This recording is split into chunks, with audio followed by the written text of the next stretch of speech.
Inilah sosok Abdul Roshid saat pertemuan klarifikasi dengan aparat kepolisian, TNI, pihak kecamatan, serta ulama setempat di Forum Komunikasi Kecamatan Pakenjeng, Garut, Jawa Barat beberapa waktu lalu. Pria asal Pakenjeng, Garut ini tetap bersikukuh menyebut dirinya sebagai Imam Mahdi atau pemimpin umat Islam di akhir zaman sekaligus ulama Pancasila.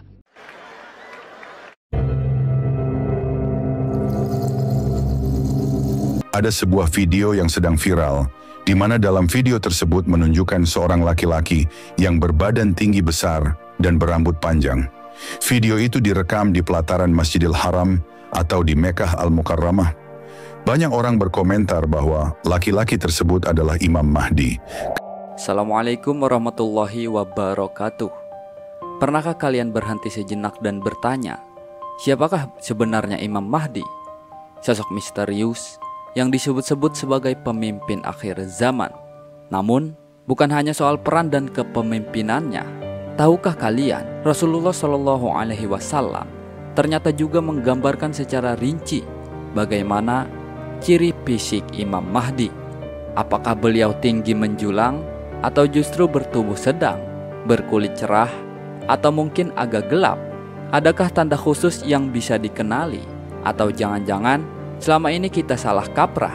Pada video kali ini, kita tidak akan bicara berdasarkan cerita-cerita liar tanpa dasar. Kita akan menelusuri langsung hadis-hadis sahih yang menggambarkan fisik Imam Mahdi. Dan percayalah, fakta-fakta yang akan kalian dengar sebentar lagi bisa jadi cukup mengejutkan. Maka pastikan kalian simak hingga tuntas agar tidak terjebak pada klaim-klaim palsu yang kian marak. Dan agar kita semakin paham seperti apa sosok yang telah dijanjikan Allah ini.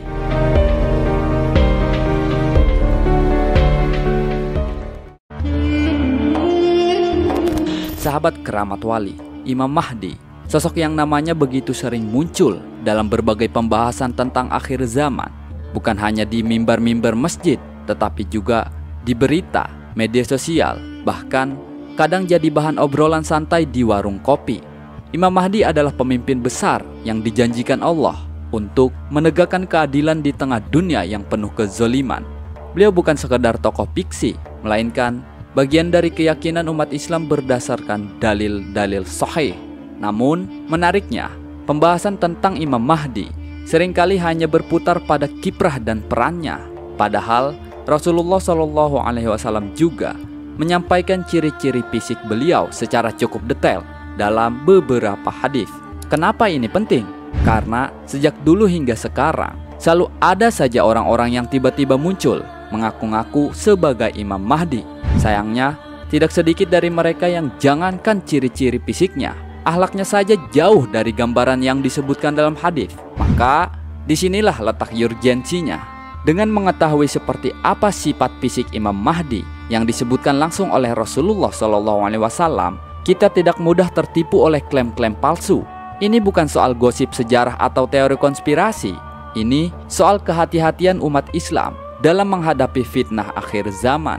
Dan tentu saja, semua yang akan kita bahas nanti bukan berasal dari cerita turun-temurun tanpa dasar, tapi bersumber dari hadis-hadis sahih yang diriwayatkan oleh para ulama terpercaya. Jadi, sebelum terlanjur percaya kalau tetangga sebelah yang baru pulang dari Mekah itu Imam Mahdi, ada baiknya kita pastikan dulu, cocok enggak ciri-cirinya.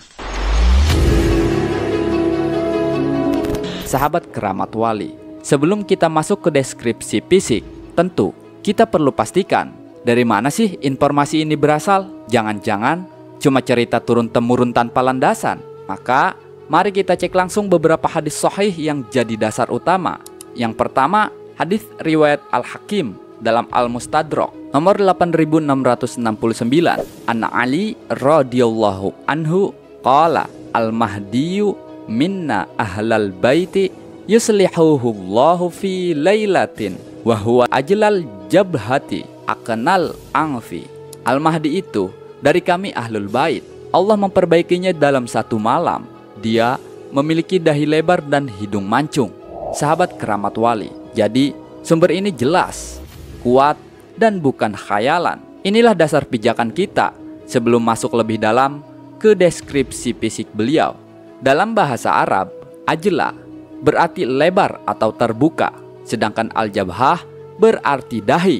Ulama ahli bahasa seperti Imam Ibnu Mangjur dalam Lisan al-Arab menjelaskan bahwa orang yang disebut ajla al-jabhah adalah yang rambut bagian depan kepalanya mundur sehingga dahinya tampak lebih luas. Artinya, Imam Mahdi memiliki bentuk dahi yang terbuka dan lapang yang seringkali dikaitkan dengan tanda kecerdasan dan kewibawaan dalam tradisi Arab.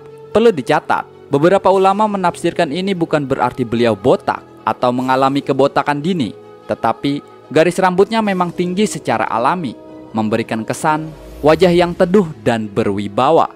Nah, sedangkan makna simboliknya dalam banyak budaya, termasuk Arab klasik, dahi lebar dianggap sebagai tanda ketenangan hati, keluasan ilmu, dan kemampuan berpikir strategis. Ini sesuai dengan peran Imam Mahdi sebagai pemimpin akhir zaman yang penuh hikmah dan kebijaksanaan.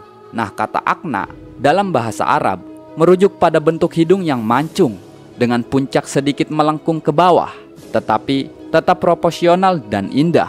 Ini bukan mancung berlebihan atau menonjol ekstrim, tetapi lebih kepada hidung ideal versi bangsa Arab.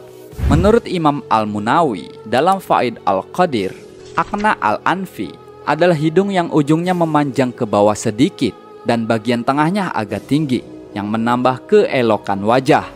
Nah, perlu dicatat juga, bentuk hidung seperti ini di masa Nabi Shallallahu Alaihi Wasallam dianggap sebagai ciri khas fisik orang-orang Quraisy yang memiliki paras mulia dan rupawan. Sedangkan makna simboliknya, hidung mancung sering diidentikan dengan keturunan bangsawan atau orang-orang pilihan. Dalam konteks Imam Mahdi, ini memperkuat identitas beliau sebagai bagian dari Ahlul Bait keluarga Nabi yang memang dikenal memiliki ciri fisik menawan. Kesimpulannya, dahi lebar adalah tanda keteduhan, kecerdasan, dan kewibawaan.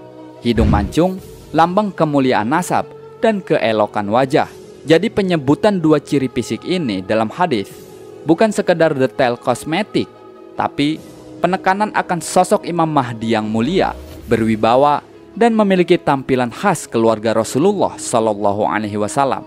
Jadi kalau suatu saat ada yang tiba-tiba ngaku-ngaku Imam Mahdi lagi, coba cek dulu deh, dahinya sempit, hidungnya pesek, ya itu Imam Mahdi teman saya. Kenali ciri-cirinya, biar kita enggak gampang dibodohi sama klaim palsu yang makin hari semakin absurd. Nah, di sini kita perlu hati-hati.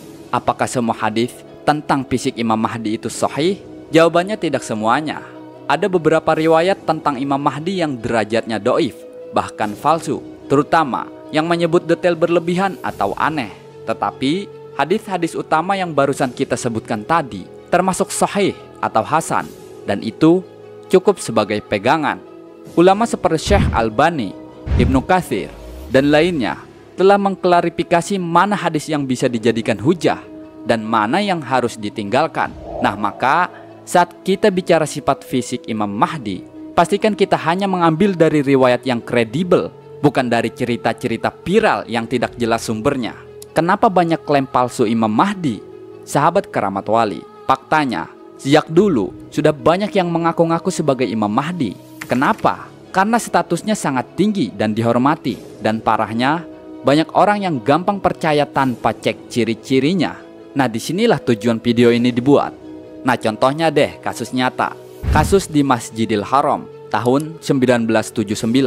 Seorang pria bernama Muhammad bin Abdullah Al-Qatani mengklaim dirinya sebagai Imam Mahdi dan memimpin pemberontakan berdarah. Ribuan jamaah terjebak, ratusan meninggal dunia. Padahal jika dibandingkan dengan ciri hadis, sosok ini jelas tidak memenuhi syarat.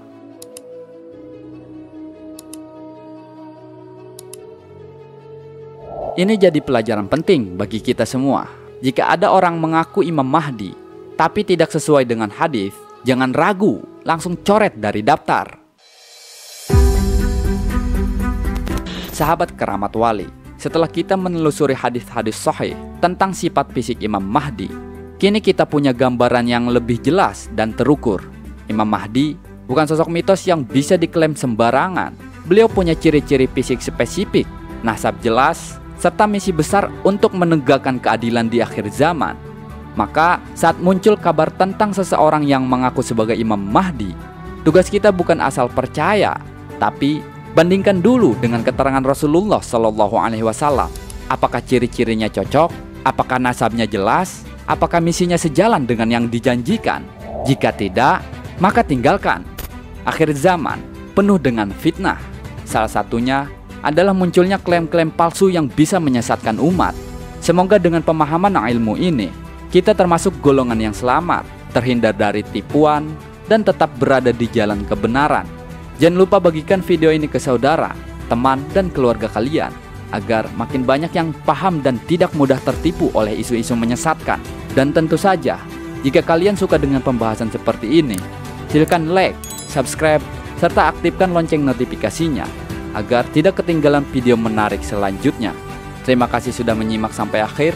Assalamualaikum warahmatullahi wabarakatuh.